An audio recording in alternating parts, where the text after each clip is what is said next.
Dear students, Onam എക്സാമിനേഷനൊക്കെ അടുത്തു. നമ്മുടെ +2 Onam എക്സാമിനേഷൻ്റെ very important questions നമ്മൾ ഡിസ്കസ് ചെയ്യാൻ പോവുകയാണ്. ഈ ക്വസ്റ്റ്യൻസ് പഠിച്ചുകൊണ്ട് പോയാൽ ഉറപ്പായിട്ടും നിങ്ങൾക്ക് 80-90% മാർക്ക് കിട്ടും എന്നുള്ളതാണ്. ഓക്കെ, അപ്പം എന്താ ക്വസ്റ്റ്യൻ ഇത് തന്നെ, അല്ലെങ്കിൽ ഇതുപോലെ തന്നെയുള്ള ക്വസ്റ്റ്യൻസ് ആയിരിക്കും വരുന്നത്.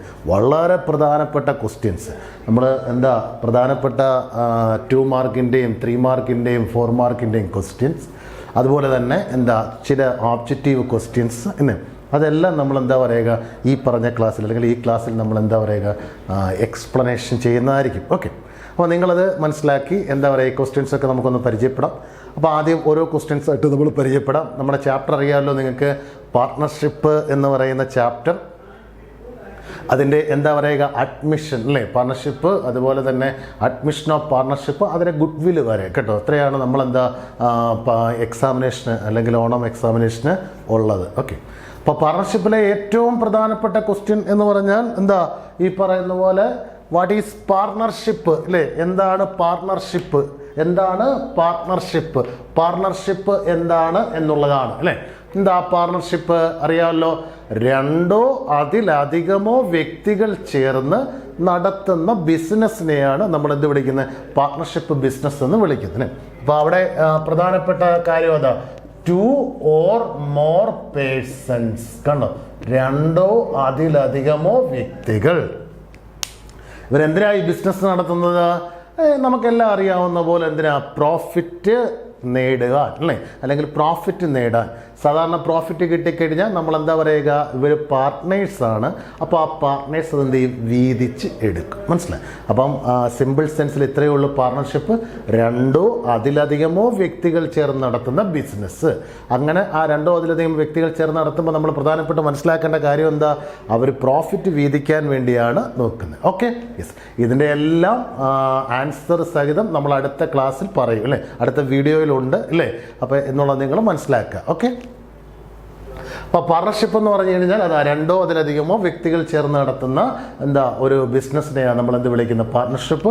അവരുടെ പ്രധാനപ്പെട്ട എയിം എന്ന് വെച്ച് കഴിഞ്ഞാൽ മാക്സിമം പ്രോഫിറ്റ്, അല്ലെങ്കിൽ എത്രത്തോളം ഉണ്ടോ അത്രയും പ്രോഫിറ്റ് ഏൺ ചെയ്യുക എന്നുള്ളതാണ്. ഓക്കെ, ഇനി അടുത്ത പോലെ തന്നെ അതിൻ്റെ രണ്ടാമത്തെ ഒരു question, partnership deed. What is partnership deed, its contents, കണ്ടോ, അല്ലെങ്കിൽ എന്താണ് പാർട്ണർഷിപ്പ് ഡീഡ് അല്ലേ, അതുപോലെ തന്നെ അതിൻ്റെ കണ്ടൻസ് അല്ലേ. അപ്പോൾ പാർട്ണർഷിപ്പ് ഡീഡ് അല്ലേ, അതിലുള്ളത് എന്നാണ് നമ്മൾ ചോദിച്ചിരിക്കുന്നത്. പാർട്ണർഷിപ്പ് ഡീഡ് അല്ലേ, ഏതൊരു ബിസിനസ്സിനും നമുക്കറിയാം അതെങ്ങനെയായിരിക്കണം, നിയമപരമായിരിക്കണം എന്നുള്ളത് നിങ്ങൾക്കെല്ലാം അറിയാം.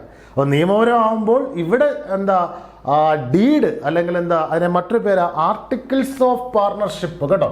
പാർട്ണർഷിപ്പ് ഡീഡിനെ വിളിക്കുന്ന മറ്റൊരു പേരാണ് articles of partnership. Partnership deed or articles of partnership അല്ലേ, പാർട്ണർഷിപ്പ് ഡീഡ് കണ്ടോ. അപ്പം അവിടെ പറയുക, ഇപ്പം നിങ്ങൾക്ക് തന്നെ അറിയാം, അല്ലെങ്കിൽ നിങ്ങൾ കേട്ടിട്ടുണ്ടാകാം അല്ലേ, പാർട്ണർഷിപ്പ് ബിസിനസ്സിൽ പാർട്ണർഷിപ്പ് ഡീഡ് എന്ന് പറഞ്ഞാൽ ഓപ്ഷണലാ അല്ലേ. ഓപ്ഷണൽ എന്ന് വെച്ചാൽ അതിനർത്ഥം എന്താണ്, ഒന്നുകിൽ പറയുക ഈ പറഞ്ഞ പോലെ റിട്ടൺ ഡോക്യുമെൻ്റ് ആയിട്ട് എഴുതാം അല്ലേ, അല്ലെങ്കിൽ പറയുക ഈ പറഞ്ഞ പോലെ വാക്കാൽ പറഞ്ഞിട്ടായാലും പാർട്ണർഷിപ്പ് ബിസിനസ് ചെയ്യാം. പക്ഷെ നമുക്കെല്ലാം അറിയാം അങ്ങനെ വാക്കാൽ ഒരു ബിസിനസ് ചെയ്ത് കഴിഞ്ഞാൽ ഉറപ്പായിട്ടും പിന്നീട് ചെയ്യും, കോൺഫ്ലിക്റ്റ് ഉണ്ടാവും, എന്ന് വെച്ചാൽ ഉടക്കും മറ്റും ഉണ്ടാവും. അപ്പോൾ ഏറ്റവും ബെറ്റർ എഴുതി തയ്യാറാക്കുക അല്ലേ. അപ്പോൾ അങ്ങനെ എഴുതി തയ്യാറാക്കുന്ന ഒരു രേഖയാണ് പാർട്ണർഷിപ്പ് ഡീഡ് എന്ന് പറയുന്നത്. എഴുതി തയ്യാറാക്കുന്ന രേഖയാണ് പാർട്ണർഷിപ്പ് ഡീഡ്. പാർട്ണർഷിപ്പ് ഡീഡിന് മറ്റൊരു പേരാണ് ആർട്ടിക്കിൾസ് ഓഫ് പാർട്ണർഷിപ്പ്. അപ്പോൾ അതിനകത്ത് എന്തൊക്കെയുണ്ട്, ഇറ്റ്സ് കണ്ടൻസ്. 3-4 മാർക്കിനൊക്കെ പലപ്പോഴും ചോദിക്കുന്നത് പാർട്ണർഷിപ്പ് ഡീഡ്, പാർട്ണർഷിപ്പ് ഡീഡ്, അതിൻ്റെ കണ്ടൻസ് അല്ലേ, എന്താണ് പാർട്ണർഷിപ്പ് ഡീഡ്, അതിൻ്റെ കണ്ടൻസ് അല്ലേ. പാർട്ണർഷിപ്പ് ഡീഡ്, ഇറ്റ്സ് കണ്ടൻസ് കണ്ടോ.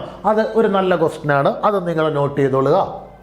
മൂന്നാമത്തെ question, difference between fixed capital method and fluctuating capital method. Fixed capital മെത്തേഡും ഫ്ലക്ച്വേറ്റിംഗ് ക്യാപിറ്റൽ മെത്തേഡും കണ്ടോ. അപ്പം നമ്മളത് മനസ്സിലാക്കേണ്ട കാര്യം അതാണ് അല്ലേ. ഫിക്സഡ് ക്യാപിറ്റൽ മെത്തേഡിലും അതുപോലെ എന്താ പറയുക ഫ്ലക്ച്വേറ്റിംഗ് ക്യാപിറ്റൽ മെത്തേഡ്, ഇങ്ങനെ 2 മെത്തേഡിലാണ് നമ്മൾ ക്യാപിറ്റൽ അക്കൗണ്ട് പ്രിപ്പയർ ചെയ്യുന്നത്. അപ്പോൾ ഒന്ന് ഫിക്സഡ് ക്യാപിറ്റൽ മെത്തേഡ് അല്ലേ, രണ്ടാമത്തെ ഫ്ലക്ച്വേറ്റിംഗ് ക്യാപിറ്റൽ മെത്തേഡ്. അപ്പം ഈ 2 മെത്തേഡിലും ഫിക്സഡ് ക്യാപിറ്റൽ മെത്തേഡും ഫ്ലക്ച്വേറ്റിംഗ് ക്യാപിറ്റൽ മെത്തേഡും ചെയ്യുമ്പോൾ അവ തമ്മിലുള്ള ഡിഫറൻസ് എന്താണ്, വ്യത്യാസം എന്താണ് അല്ലേ എന്നുള്ളതാണ് ചോദിച്ചിരിക്കുന്നത്. ഫിക്സഡ് ക്യാപിറ്റൽ മെത്തേഡും ഫ്ലക്ച്വേറ്റിംഗ് ക്യാപിറ്റൽ മെത്തേഡും തമ്മിലുള്ള വ്യത്യാസം. ആദ്യത്തെ ഒരു വ്യത്യാസം സിമ്പിളാക്കി ഞാൻ പറയാം അല്ലേ. ഫിക്സഡ് ക്യാപിറ്റൽ മെത്തേഡിൽ ക്യാപിറ്റൽ എപ്പോഴും സ്ഥിരമായിരിക്കും. ക്യാപിറ്റൽ എപ്പോഴും എങ്ങനെ ആയിരിക്കും, സ്ഥിരം അല്ലേ, ഫിക്സഡ് ആയിരിക്കും. അതുകൊണ്ട് തന്നെ ഫിക്സഡ് ക്യാപിറ്റൽ മെത്തേഡിൽ 2 അക്കൗണ്ട് ഉണ്ട്. 2 അക്കൗണ്ട് പ്രിപ്പയർ ചെയ്യും. ഫിക്സഡ് ക്യാപിറ്റൽ മെത്തേഡിൽ 2 അക്കൗണ്ട് പ്രിപ്പയർ ചെയ്യും. ഫിക്സഡ് ക്യാപിറ്റൽ മെത്തേഡിൽ 2 അക്കൗണ്ട്സ് കേട്ടോ, 2 അക്കൗണ്ട്സ് പ്രിപ്പയർ ചെയ്യും. 2 അക്കൗണ്ട്സ് അല്ലേ. ആ 2 അക്കൗണ്ട്സ് ഏതൊക്കെയാന്ന് വെച്ചാൽ ഒന്ന് ക്യാപിറ്റൽ അക്കൗണ്ട് എന്ന് തന്നെ അതിന്റെ പേര്, രണ്ടാമത്തത് കറണ്ട് അക്കൗണ്ട് അല്ലേ. ഒന്ന് ക്യാപിറ്റൽ അക്കൗണ്ട്, രണ്ടാമത്തെ എന്താണ്, കറണ്ട് അക്കൗണ്ട് അല്ലേ. അപ്പോൾ അതാണ് ഫിക്സഡ് ക്യാപിറ്റൽ മെത്തേഡിൽ അല്ലേ. ഫിക്സഡ് ക്യാപിറ്റൽ മെത്തേഡിൽ 2 അക്കൗണ്ട് ആണുള്ളത്. ഒന്ന് ക്യാപിറ്റൽ അക്കൗണ്ട്, മറ്റേതെന്താണ്, കറണ്ട് അക്കൗണ്ട് അല്ലേ. അപ്പോൾ വളരെ പ്രധാനപ്പെട്ട ഒന്നാണ് ഫിക്സഡ് ക്യാപിറ്റൽ മെത്തേഡിൽ 2 അക്കൗണ്ട്, ഒന്ന് ക്യാപിറ്റൽ അക്കൗണ്ട്, രണ്ടാമത്തെ കറണ്ട് അക്കൗണ്ട്. പിന്നെ ഫ്ലക്ച്വേറ്റിംഗ് ക്യാപിറ്റൽ മെത്തേഡിൽ ഒറ്റ അക്കൗണ്ടേ ഉള്ളൂ. ഇത് ഒരു ഡിഫറൻസേ ആയിട്ടുള്ളൂ. ബാക്കി ഇതിന്റെ ഡിഫറൻസ് എക്സ്പ്ലനേഷൻ നമ്മൾ അടുത്ത വീഡിയോയിലാണ് പറയുന്നത് കേട്ടോ. അപ്പം ഫിക്സഡ് ക്യാപിറ്റൽ മെത്തേഡിലെ ബേസിക് ആയിട്ട് അറിയേണ്ടത് ഫിക്സഡ് ക്യാപിറ്റൽ മെത്തേഡിൽ 2 അക്കൗണ്ട് ആണ്. ആ 2 അക്കൗണ്ട് ഏതൊക്കെയാ, ഒന്ന് ക്യാപിറ്റൽ അക്കൗണ്ടും മറ്റൊന്ന് കറണ്ട് അക്കൗണ്ടും ആണ്. ക്യാപിറ്റൽ അക്കൗണ്ടും മറ്റൊന്ന് കറണ്ട് അക്കൗണ്ടും അല്ലേ. അടുത്തത് ഫ്ലക്ച്വേറ്റിംഗ് ക്യാപിറ്റൽ മെത്തേഡാണ് അല്ലേ. ഫ്ലക്ച്വേറ്റിംഗ് ക്യാപിറ്റൽ മെത്തേഡിൽ ഒരക്കൗണ്ടേ ഉള്ളൂ. ഒരക്കൗണ്ടേ ഉള്ളൂ. ഓക്കെ. ബാക്കി അതിനകത്ത് പിന്നെയുണ്ട് വ്യത്യാസങ്ങൾ. അത് നമ്മൾ പിന്നെ അടുത്ത വീഡിയോയിൽ അത് പറയൂ കേട്ടോ. Next, profit and loss appropriation account. എന്താണ് profit and loss appropriation account? Profit and loss appropriation account കണ്ടോ. പ്രോഫിറ്റ് ആൻഡ് ലോസ് അക്കൗണ്ട് എന്നും പറഞ്ഞൊരു അക്കൗണ്ട് നമ്മൾ ഇപ്പോൾ എത്രയോ പ്രാവശ്യം കൊണ്ട് കേൾക്കുന്ന പ്രോഫിറ്റ് ആൻഡ് ലോസ് അക്കൗണ്ട് അല്ലേ, പ്രോഫിറ്റ് ആൻഡ് ലോസ് അക്കൗണ്ട് അല്ലേ. പക്ഷേ ഇതെന്താ, profit and loss appropriation account. Profit and loss appropriation account എന്ന് വെച്ച് കഴിഞ്ഞാൽ നമുക്ക് കിട്ടിയ പ്രോഫിറ്റ് ആയാലും ലോസ് ആയാലും പാർട്ട്നേഴ്സിന് എങ്ങനെ വീതിക്കുന്നു എന്നത് കാണിക്കുന്ന അക്കൗണ്ടാണ് profit and loss appropriation account കണ്ടോ. Profit and loss appropriation account, profit and loss appropriation account, profit and loss appropriation account. Okay. അപ്പോൾ അത് മനസ്സിലാക്കുക.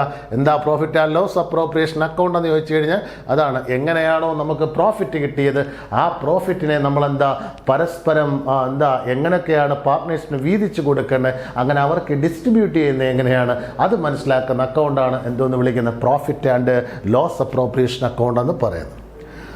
അടുത്തതാണ് ഫീച്ചേഴ്സ് ഓഫ് ഗുഡ് വിൽ അല്ലേ. ഫീച്ചേഴ്സ് ഓഫ് ഗുഡ് വിൽ, അവിടെ നമുക്കറിയാം ഗുഡ് വിൽ എന്ന് വെച്ച് കഴിഞ്ഞാൽ ഫേമിൻ്റെ റെപ്യൂട്ടേഷൻ അല്ലേ, അല്ലെങ്കിൽ ഫേമിൻ്റെ സൽപ്പേര്, അതിനെയാണ് നമ്മൾ വിളിക്കുന്നത്, ഗുഡ് വിൽ എന്ന് വിളിക്കുന്നത്. ഒരു ഫേമിനുണ്ടാകുന്ന അല്ലെങ്കിൽ ഉണ്ടാകേണ്ട സൽപ്പേരിനെയാണ് നമ്മൾ ഗുഡ് വിൽ എന്ന് വിളിക്കുന്നത്. ആ ഗുഡ് വില്ലിൻ്റെ ഫീച്ചേഴ്സ് എന്തൊക്കെയാണ് അല്ലേ. ഗുഡ് വില്ലിൻ്റെ പ്രധാനപ്പെട്ട ഫീച്ചേഴ്സ്, ഒന്നാമത് നമ്മൾ ഈ പറഞ്ഞ പോലെ തന്നെ റെപ്യൂട്ടേഷൻ ഓഫ് ദ ഫെയിം അല്ലേ, ഫെയിമിൻ്റെ റെപ്യൂട്ടേഷൻ അല്ലേ, റെപ്യൂട്ടേഷനുമായിട്ട് ബന്ധപ്പെട്ട് നമ്മൾ ഗുഡ് വിൽ. ഓക്കെ. അപ്പോൾ അത് ഫീച്ചേഴ്സ് ഓഫ് ഗുഡ് വിൽ, ഗുഡ് വില്ലിൻ്റെ സവിശേഷതകൾ അതാണ് അവിടെ പറയുന്നത്. Okay. Then factors affecting value of goodwill കണോ. അടുത്തൊരു ചോദ്യം, factors affecting value of goodwill കണോ. ഗുഡ് വില്ലിൻ്റെ എന്തൊക്കെ ഫാക്ടേഴ്സ് ആണ്, എന്തൊക്കെ ഘടകങ്ങളാണ് ഗുഡ് വില്ലിനെ അഫക്റ്റ് ചെയ്യുന്നത്, അതാ നമുക്ക് ചോദിച്ചേക്കുന്നത്. ഫാക്ടേഴ്സ് അഫക്റ്റിംഗ് ഗുഡ് വിൽ അല്ലേ. അതിലെ പ്രധാനപ്പെട്ടത് ഞാൻ ചുമ്മാ ഒന്ന് പറയാം. നേച്ചർ ഓഫ് ബിസിനസ് അല്ലേ, ബിസിനസിൻ്റെ നേച്ചർ ഓഫ് ബിസിനസ് ഏത് സ്വഭാവത്തിലുള്ള ബിസിനസ്സാണ്, അതാ നേച്ചർ ഓഫ് ബിസിനസ് കണ്ടോ, ബിസിനസിന്റെ സ്വഭാവം അല്ലേ. 2, ലൊക്കേഷൻ കണ്ടോ, പ്രധാനപ്പെട്ട ഒന്ന് ലൊക്കേഷൻ അല്ലേ. പിന്നെ പറയുക, എഫിഷ്യൻസി ഓഫ് മാനേജ്മെന്റ് അല്ലേ, മാനേജ്മെന്റിന്റെ കഴിവ് അല്ലെങ്കിൽ അവരുടെ കാര്യക്ഷമത, എഫിഷ്യൻസി അല്ലേ of management, efficiency of management. Nature of business, location, efficiency of management അല്ലേ, ഇതൊക്കെയാണ് എന്താ പറയുക factors affecting value of good will. ഇത് 1, 2, 3 നമ്മൾ പറഞ്ഞുള്ളൂ, ഇനിയുമുണ്ട് കേട്ടോ. Nature of business, location, efficiency of management. പിന്നെ മറ്റൊരു പ്രധാനപ്പെട്ട methods of valuation of good will. കാരണം ഗുഡ് വിൽ എന്താ പറയുക വാല്യൂ ചെയ്യുന്ന അതിൻ്റെ മെത്തേഡ്സ് അല്ലെങ്കിൽ രീതികൾ അല്ലേ. ഗുഡ് വിൽ വാല്യുവേഷൻ്റെ എന്താ പറയുക രീതികൾ. ഗുഡ് വിൽ എന്ന് വെച്ചാൽ ഇപ്പം നമ്മൾ പറഞ്ഞെന്താ ആ ഫേമിൻ്റെ റെപ്യൂട്ടേഷനെയാണ് നമ്മൾ ഗുഡ് വിൽ എന്ന് പറയുന്നത് അല്ലേ. അപ്പം ഏതൊക്കെ രീതിയിലാണ് നമ്മൾ എന്താ പറയുക ഗുഡ് വിൽ വാല്യൂ ചെയ്യുന്നത്, ഗുഡ് വിൽ എന്ത് ചെയ്യുന്നത് വാല്യൂ ചെയ്യുന്നത് അല്ലേ. ഗുഡ് വിൽ വാല്യൂ ചെയ്യുന്നത് എന്താ വാല്യുവേഷൻ ഓഫ് ഗുഡ് വിൽ അല്ലേ. വാല്യുവേഷൻ ഓഫ് ഗുഡ് വിൽ അതിനകത്ത് നോക്കിയേ methods of valuation of good will different methods ഉണ്ട് അല്ലേ. എന്താ average profit method, average profit method, super profit method, super profit method, അതുപോലെ പല മെത്തേഡ്സ് ഉണ്ട് കേട്ടോ. സൂപ്പർ പ്രോഫിറ്റ് മെത്തേഡ്, അതുപോലെ പല method, average profit method, super profit method, അങ്ങനെ പല മെത്തേഡ്സിലാണ് നമ്മൾ എന്താ പറയുക ഈ പറഞ്ഞതുപോലെ ഗുഡ് വില്ലിനെ നമ്മൾ എന്താ പറയുക വീതിക്കുന്നത് കേട്ടോ. ഗുഡ് വില്ലിനെ നമ്മൾ എന്താ ഗുഡ് വില്ലിൻ്റെ ഡിഫറെൻ്റ് മെത്തേഡ്സ് എങ്ങനെ നമ്മൾ ഗുഡ് വില്ലിനെ വാല്യൂ ചെയ്യുന്നു അല്ലെങ്കിൽ മൂല്യനിർണ്ണയം നടത്തുന്നു, അതിൻ്റെ പ്രധാനപ്പെട്ട രീതികളാണ് നമ്മൾ ഈ പറഞ്ഞ ആവറേജ് പ്രോഫിറ്റും സൂപ്പർ പ്രോഫിറ്റും method. What is revaluation account കേട്ടോ. പുനർമൂല്യനിർണ്ണയം നടത്തുന്ന അക്കൗണ്ട് കേട്ടോ, റീവാലുവേഷൻ അക്കൗണ്ട്. അപ്പോൾ എന്താണ് revaluation account? What is revaluation account കേട്ടോ. റീവാലുവേഷൻ അക്കൗണ്ട് അതായത് ഫേമിൽ അഡ്മിഷൻ നടത്തുമ്പോൾ അത് നിലവിലുള്ള പാർട്ട്നേഴ്സ് മാറി അല്ലെങ്കിൽ ആ പാർട്ട്നേഴ്സിനോടൊപ്പം മറ്റൊരു പാർട്ട്ണർ ബിസിനസ്സിലേക്ക് വരുമ്പോൾ ആ പാർട്ട്ണറെയും കൂടെ നമ്മൾ എന്താ ബിസിനസ്സിൽ അക്കോമഡേറ്റ് ചെയ്യും അല്ലേ. അങ്ങനെ അക്കോമഡേറ്റ് ചെയ്യുമ്പോൾ ആ പാർട്ട്ണർക്ക് അക്കൗണ്ടിനെയാണ് നമ്മൾ എന്താ വിളിക്കുന്നത് റീവാലുവേഷൻ അക്കൗണ്ട് അല്ലേ. അപ്പോൾ ആ സമയത്ത് നമ്മൾ വരയ്ക്കുന്ന അക്കൗണ്ട് ആണ് എന്താ റീവാലുവേഷൻ അക്കൗണ്ട്. റീവാലുവേഷൻ അക്കൗണ്ട് വളരെ ഇമ്പോർട്ടൻ്റ് ആണത്. വാട്ട് ഈസ് സാക്രിഫൈസിങ് റേഷ്യോ കേട്ടോ. എന്താ sacrificing ratio? Old ratio minus new ratio കണ്ടോ. Old ratio minus new ratio അതാണ് സാക്രിഫൈസിങ് റേഷ്യോ കണ്ടോ. Old ratio minus new ratio അതാണ് sacrificing ratio. Old ratio minus new ratio അതാണ് sacrificing ratio. Old ratio new റേഷ്യോയുടെ കുറയ്ക്കുന്ന sacrificing ratio. അടുത്തത് features or characteristics of partnership അല്ലേ. അപ്പോൾ എന്താ പറയുക ഫീച്ചേഴ്സ് അല്ലെങ്കിൽ എന്താ പറയുക ക്യാരക്ടറിസ്റ്റിക്സ് അല്ലേ. എന്തൊക്കെയാണ് അതിൻ്റെ സവിശേഷതകൾ അല്ലേ. ഫീച്ചേഴ്സ് പാർട്ട്ണർഷിപ്പിൻ്റെ ഫീച്ചേഴ്സ് അല്ലെങ്കിൽ പാർട്ട്ണർഷിപ്പിൻ്റെ ക്യാരക്ടറിസ്റ്റിക്സ് രണ്ടും ഒന്നാണ് കേട്ടോ. ഫീച്ചേഴ്സ് എന്ന് ചോദിച്ചാലും ക്യാരക്ടറിസ്റ്റിക്സ് എന്ന് ചോദിച്ചാൽ നമ്മൾ ഒന്നായിട്ട് തന്നെ എഴുതുക കേട്ടോ. എന്തൊക്കെ പ്രധാനപ്പെട്ട ഫീച്ചേഴ്സ് ഞാനൊന്ന് പറയാം അല്ലേ. പ്രധാനപ്പെട്ട ഫീച്ചേഴ്സ് നോക്കിയേ നമ്പർ ഓഫ് പേഴ്സൺസ് അല്ലേ. അല്ലെങ്കിൽ എന്താ പറയുക ഈ പറഞ്ഞ പോലെ പ്രധാനപ്പെട്ട ഫീച്ചേഴ്സാണ് നമ്മൾ മനസ്സിലാക്കേണ്ടത്. നമ്പർ ഓഫ് പേഴ്സൺസ് അല്ലേ. നമ്പർ ഓഫ് പേഴ്സൺസ്, എഗ്രിമെന്റ് അല്ലേ. Number of persons, agreement, mutual agency അല്ലേ. എഗ്രിമെന്റ്, മ്യൂച്വൽ ഏജൻസി, അങ്ങനെ പല തീർന്നിട്ടില്ല. അത് നമ്മളെന്താ അതിനു വേണ്ടി മാത്രം നമ്മളൊരു വീഡിയോ ചെയ്യുന്നതാണ് കേട്ടോ. ഏതൊക്കെയാണ് അതിൻ്റെ ആൻസേഴ്സ് എന്ന് പറയാൻ. ഓക്കെ, അപ്പം നോക്കിയേ എന്താ നമ്പർ ഓഫ് പേഴ്സൺസ് അല്ലേ, അതുപോലെ എഗ്രിമെൻ്റ് ഇല്ലേ, അതുപോലെ എന്താ മ്യൂച്വൽ ഏജൻസി കേട്ടോ. ഇതെല്ലാം കൂടെ ചേർന്നിട്ടാ കേട്ടോ എന്തൊക്കെയാ ഫീച്ചേഴ്സ് അല്ലെങ്കിൽ എന്താ ക്യാരക്ടറിസ്റ്റിക്സ് ഓഫ് പാർട്ണർഷിപ്പ് അല്ലെ. പാർട്ണർഷിപ്പിൻ്റെ ഫീച്ചേഴ്സ് എന്താണ്, പാർട്ണർഷിപ്പിൻ്റെ ക്യാരക്ടറിസ്റ്റിക്സ് എന്താണ് എന്ന് പറയുന്ന ഇത്രയും കാര്യങ്ങൾ number of persons, agreement, mutual agency ഇല്ലേ, ഇതെല്ലാം കൂടെ ചേർന്നിട്ടാണ് എന്താ നമ്മുടെ ഫീച്ചേഴ്സ് ഓർ എന്താ ക്യാരക്ടറിസ്റ്റിക്സ് ഓഫ് പാർട്ണർഷിപ്പ് എന്ന് പറയുന്നത്. Features or characteristics of partnership. Okay, അപ്പം ഇത്രയും കാര്യമാണ് അതിനകത്ത് പറയാനുള്ളത് അല്ലേ. ഫീച്ചേഴ്സ് അല്ലെങ്കിൽ എന്താ ക്യാരക്ടറിസ്റ്റിക്സ്. സോ ഇത്രയും ക്വസ്റ്റ്യൻസ് വളരെ ഇമ്പോർട്ടൻ്റ്. ഇത് എന്തായാലും ചോദിക്കും, മനസ്സിലായോ? അതുപോലെ നിങ്ങളത് ആ രീതി വേണത് പഠിക്കാൻ. പാർട്ണർഷിപ്പ് എന്താണ്, പാർട്ണർഷിപ്പ് ഡീഡും ഇറ്റ്സ് കണ്ടൻസും, അതുപോലെ ഫിക്സഡ് ക്യാപിറ്റൽ മെത്തേഡും ഫ്ലക്ച്വേറ്റിംഗ് ക്യാപിറ്റൽ മെത്തേഡും, അതുപോലെ what is profit and loss appropriation account, അതുപോലെ ഫീച്ചേഴ്സ് ഓഫ് ഗുഡ് വിൽ അല്ലേ, അതുപോലെ factors affecting value of goodwill അല്ലേ, അതുപോലെ methods of valuation of goodwill അല്ലേ, അതുപോലെ വാട്ട് ഈസ് റീവാലുവേഷൻ അക്കൗണ്ട് അല്ലേ, വാട്ട് ഈസ് സാക്രിഫൈസിങ് റേഷ്യോ അല്ലേ, features or characteristics of partnership, features of characteristics of partnership അല്ലേ. അപ്പോൾ ഇത്രയും കാര്യങ്ങളാണ് എന്താ പറയുക നമ്മൾ ഈ പറഞ്ഞതുപോലെ നമുക്ക് ചെയ്യേണ്ടത് അല്ലേ. അത്രയും കാര്യം വളരെ ഇമ്പോർട്ടൻ്റ് ക്വസ്റ്റ്യൻ, വളരെ പ്രധാനപ്പെട്ട ക്വസ്റ്റ്യൻ, പഠിച്ചേ പറ്റൂ. ഓക്കെ, അതിൻ്റെ എല്ലാ ആൻസറുമായിട്ട് നമ്മൾ അടുത്ത വീഡിയോയിലുണ്ട് കേട്ടോ. അപ്പം നിങ്ങൾ എന്താ പറയുക, ചാനൽ കാണുന്ന എല്ലാവരും ഇത് സബ്സ്ക്രൈബ് ചെയ്യണം കേട്ടോ. ഓക്കെ, മക്കളെ വളരെ പ്രധാനപ്പെട്ട കുറച്ച് ഓബ്ജക്റ്റീവ് ക്വസ്റ്റ്യൻസ് ആണ് ഞാൻ തന്നിരിക്കുന്നത്. അതിന് ആൻസറും ഉണ്ട് അതിൻ്റെ കൂടെ തന്നെ. ഓക്കെ, വളരെ വളരെ പ്രധാനപ്പെട്ട എന്ന് വെച്ച് കഴിഞ്ഞാൽ ചോദിക്കാൻ ഒരു 95% ചാൻസ് ഉള്ള ക്വസ്റ്റ്യൻസ് ആണ് ഇതെല്ലാം. ഓബ്ജക്റ്റീവ് ക്വസ്റ്റ്യൻസ് ആണ്. അറിയാമല്ലോ നിങ്ങൾക്ക്, ഓബ്ജക്റ്റീവ് ക്വസ്റ്റ്യൻസ് നമ്മുടെ എന്താ പറയുക ക്വസ്റ്റ്യന് അകത്ത് വരും അല്ലേ. ഏതാണ്ട് ഒരു 3, 4, 5, 6 ഒക്കെ ക്വസ്റ്റ്യൻസ് ചിലപ്പോൾ ഓബ്ജക്റ്റീവ് വരാം. അപ്പോൾ അത്രയും ഓബ്ജക്റ്റീവ് ക്വസ്റ്റ്യൻസ് ഏതൊക്കെയാണെന്നുള്ളത് നമുക്ക് എന്താ ഒന്ന് നോക്കാം. ആ ഓബ്ജക്റ്റീവ് ക്വസ്റ്റ്യൻസ് നോക്കാം. ഒന്ന് സാക്രിഫൈസിങ് റേഷ്യോ. സാക്രിഫൈസിങ് റേഷ്യോ, അങ്ങനെ റേഷ്യോ ഉണ്ട്, സാക്രിഫൈസിങ് റേഷ്യോ. അതെന്താ, അഡ്മിഷൻ നടക്കുന്ന ടൈമിലാണ് സാക്രിഫൈസിങ് റേഷ്യോ വരുന്നത്. സാക്രിഫൈസിങ് റേഷ്യോ എങ്ങനെ കണ്ടുപിടിക്കുന്നത്? ഓൾഡ് റേഷ്യോ മൈനസ് ഡാഷ് എന്നാണ് ഒരു ക്വസ്റ്റ്യൻ. അതായത് sacrificing ratio is equal to old ratio minus dash. അങ്ങനെ വരുമ്പോൾ old ratio minus new ratio ആണ് എന്താ, സാക്രിഫൈസിങ് റേഷ്യോ എന്ന് പറഞ്ഞത്. Old ratio minus new ratio, അതാണ് എന്താ പറയുക സാക്രിഫൈസിങ് റേഷ്യോ എന്ന് പറഞ്ഞല്ലേ. അപ്പോൾ old ratio minus new ratio, that is എന്താ പറയുക സാക്രിഫൈസിങ് റേഷ്യോ. അപ്പം അത് മനസ്സിലാക്കുക. Sacrificing ratio old ratio minus new ratio, അതാണ് sacrificing ratio. Where a partner is entitled to interest on capital contributed by him, such interest will be payable. കണ്ടോ? അപ്പോൾ എന്താ, ഒരു പാർട്ട്ണർ അദ്ദേഹത്തിന് ഇൻട്രസ്റ്റ് ഓൺ ക്യാപിറ്റൽ, കണ്ടോ, ക്യാപിറ്റലിന് എന്ത് കിട്ടണം, ഇൻട്രസ്റ്റ് കിട്ടണം. മീൻസ് പാർട്ട്ണർ ബിസിനസ്സിലേക്ക് ഇൻട്രൊഡ്യൂസ് ചെയ്യുന്ന ക്യാപിറ്റലിന് അവൻ എന്ത് കിട്ടണം, ഇൻട്രസ്റ്റ് കിട്ടണം. ഇൻട്രൊഡ്യൂസ് ചെയ്യുന്ന ക്യാപിറ്റലിലേക്ക് നമുക്ക് എന്താ പറയുക, ഇൻട്രസ്റ്റ് കിട്ടണം.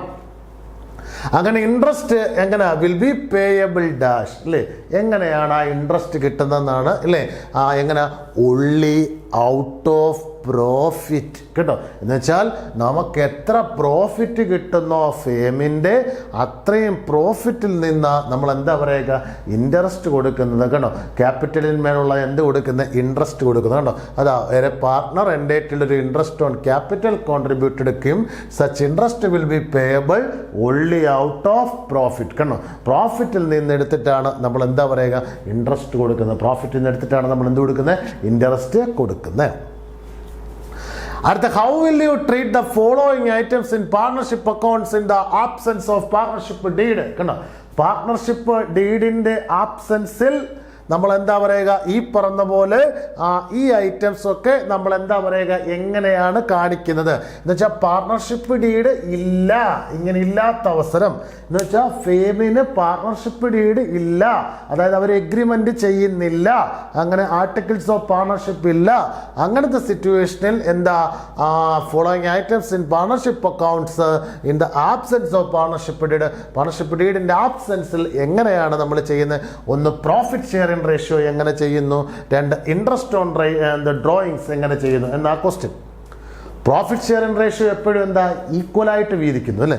ഈക്വൽ എന്ന് വെച്ചാൽ എന്താ, തുല്യമായിട്ട്, പാർട്ട്നേഴ്സ് എത്ര ഉണ്ടോ അത്രയും പേരെന്താ പറയുക തുല്യമായിട്ട് വീതിക്കുന്നു. ഇൻട്രസ്റ്റ് ഓൺ ഡ്രോയിങ്സ് എന്ന് വെച്ചാൽ എന്താ, നോ ഇൻട്രസ്റ്റ് ഈസ് ചാർജ്ഡ്. കാരണം ഇൻട്രസ്റ്റ് ഓൺ ഡ്രോയിങ്സ് എന്ന് വെച്ചാൽ നോ ഇൻട്രസ്റ്റ് ഈസ് ചാർജ്ഡ് അല്ലേ. അവിടെ എന്താ, ഒരു ഇൻട്രസ്റ്റും എന്ത് ചെയ്യുന്നില്ല, ചാർജ് ചെയ്യുന്നില്ല കേട്ടോ. എന്ന് വെച്ചാൽ സിമ്പിളായിട്ട് പറഞ്ഞാൽ ഇത്രേ ഉള്ളൂ. പാർട്ണർഷിപ്പ് അക്കൗണ്ട്സിൽ പാർട്ണർഷിപ്പ് ഡീഡിൻ്റെ അഭാവത്തിൽ, പാർട്ണർഷിപ്പ് ഡീഡ് ഇല്ല എങ്കിൽ നമ്മൾ എങ്ങനെയാണ് ഈ ഐറ്റംസ് ട്രാൻസ്ഫർ ചെയ്യുന്നത്? അതിലൊന്ന് പ്രോഫിറ്റ് ഷെയറിംഗ് റേഷ്യോ ആണെങ്കിൽ അതെന്താ, ഈക്വലായിട്ട് വീതിക്കും. എങ്ങനെ വീതിക്കും? ഈക്വലായിട്ട്. ഇൻട്രസ്റ്റ് ഓൺ ഡ്രോയിങ്സ് അതിൻ്റെ case no interest is charge എടുക്കണം. ഇൻട്രസ്റ്റ് ഓൺ ഡ്രോയിങ്സിന് എന്താ പറയുക, ഒരു ഇൻട്രസ്റ്റും എന്ത് ചെയ്യത്തില്ല, ചാർജ് ചെയ്യില്ല. മനസ്സിലായി? എന്ന് വെച്ച് കഴിഞ്ഞാൽ ഇൻട്രസ്റ്റ് ഓൺ ഡ്രോയിങ്സേ ഇല്ല എന്നതിൻ്റെ അർത്ഥം. അണ്ടർ ഫിക്സഡ് ക്യാപിറ്റൽ മെത്തേഡ് അടുത്ത question, all adjustments are transferred to dash. കണ്ടോ, ഫിക്സഡ് ക്യാപിറ്റൽ മെത്തേഡിൽ എന്താ, എല്ലാ അഡ്ജസ്റ്റ്മെന്റ്സും നമ്മൾ എങ്ങോട്ട് ട്രാൻസ്ഫർ ചെയ്യും അല്ലേ, എല്ലാ അഡ്ജസ്റ്റ്മെന്റ്. അപ്പോൾ ആ ഫിക്സഡ് ക്യാപിറ്റൽ മെത്തേഡൊക്കെ നമ്മൾ പിന്നീട് ഒരു വീഡിയോയിൽ നമ്മൾ പറയും അല്ലേ. ഫിക്സഡ് ക്യാപിറ്റൽ മെത്തേഡിൽ എല്ലാ അഡ്ജസ്റ്റ്മെന്റും ട്രാൻസ്ഫർ ചെയ്യുന്നത് എങ്ങോട്ടാ, പാർട്ട്നേഴ്സിന്റെ കറണ്ട് അക്കൗണ്ടിൽ. പാർട്ട്നേഴ്സിന്റെ എന്താണ്, കറണ്ട് അക്കൗണ്ടിൽ, പാർട്ട്നേഴ്സിന്റെ കറണ്ട്. അപ്പോൾ ഫിക്സഡ് ക്യാപിറ്റൽ മെത്തേഡിൽ എല്ലാ അഡ്ജസ്റ്റ്മെന്റ്സും ട്രാൻസ്ഫർ ചെയ്യുന്നത് പാർട്ട്നേഴ്സിന്റെ കറണ്ട് അക്കൗണ്ടിലാണ്. പാർട്ട്നേഴ്സിന്റെ ഏത് അക്കൗണ്ടിലാണ്, current account. Okay. Next, in the absence of partnership deed partners is entitled to interest on loan at the rate dash per annum. കണ്ടോ, അപ്പോൾ നോക്കിയേ, absence of partnership deed, partnership ഡീഡിൻ്റെ ആബ്സെൻസ് അല്ലേ, പാർട്ണർഷിപ്പ് ഡീഡ് നമ്മൾ മുമ്പേ പറഞ്ഞ പോലെ അതില്ല എങ്കിൽ അവിടെ എന്താ, ഇൻട്രസ്റ്റ് ഓൺ ലോൺ എന്താ, നമ്മൾ ഏത് റേറ്റിലാന്നുള്ളതാണ് അല്ലേ, അത് എത്ര, 6%. കണ്ടോ, ഇത് മറക്കല്ലേ നിങ്ങൾ, 6%. കണ്ടോ, അതായത് ഇവിടെ പാർട്ണർഷിപ്പ് ഡീഡ് ഇല്ല അല്ലേ, ഇല്ല എങ്കിൽ പാർട്ട്നേഴ്സിന് എന്താ, ഇൻട്രസ്റ്റ് ലോൺ അല്ലെങ്കിൽ ലോണിന്മേൽ ഇൻട്രസ്റ്റ് വരുമ്പോൾ എത്ര റേറ്റ് ഓഫ് ഇൻട്രസ്റ്റാണ് കൊടുക്കുന്നത്, ദാറ്റ് ഈസ് 6%. ഓക്കെ, ഇത്രയും കാര്യമാണ് പറയാനുള്ളത്. Sacrifice ratio, old ratio minus new ratio. വേറെ പാർട്ട്ണർ എന്താ, ഇൻട്രസ്റ്റ് ഓൺ ക്യാപിറ്റൽ കൊണ്ടുവരുമ്പോൾ such interest only out of profit. പിന്നെ എങ്ങനെയാണ് ഈ ഐറ്റംസ് ഒക്കെ പാർട്ണർഷിപ്പ് ഡീഡിൽ കാണിക്കുന്നത്, ഇല്ലെങ്കിൽ profit share ratio equally, interest on drawings no interest is charged. Fixed capital method എല്ലാ അഡ്ജസ്റ്റ്മെന്റും ട്രാൻസ്ഫർ ചെയ്യുന്ന പാർട്ട്നേഴ്സ് കറണ്ട് അക്കൗണ്ട്. പാർട്ണർഷിപ്പ് ഡീഡിന്റെ അഭാവത്തിൽ പാർട്ട്നേഴ്സിന് എന്താ, ഇൻട്രസ്റ്റ് ഓൺ ലോൺ എത്ര പെർസെൻറ്റേജാണ്, 6%. Okay, yes. അപ്പം എല്ലാ പ്രിയ സ്റ്റുഡൻസിനോടും പറയുന്നു, ഈ പറയുന്ന പോലെ നമ്മുടെ ക്ലാസ്സിൻ്റെ ഇതിൻ്റെ എല്ലാ ആൻസർ നമ്മൾ പറഞ്ഞതിൻ്റെ ആൻസർ ഒരു വീഡിയോ ഉണ്ടായിരിക്കും. അപ്പോൾ ആ വീഡിയോ നിങ്ങൾ കാണണം. അതിനുവേണ്ടി ഈ ചാനൽ നിങ്ങൾ എന്ത് ചെയ്യണം, സബ്സ്ക്രൈബ് ചെയ്യണം. Okay, yes.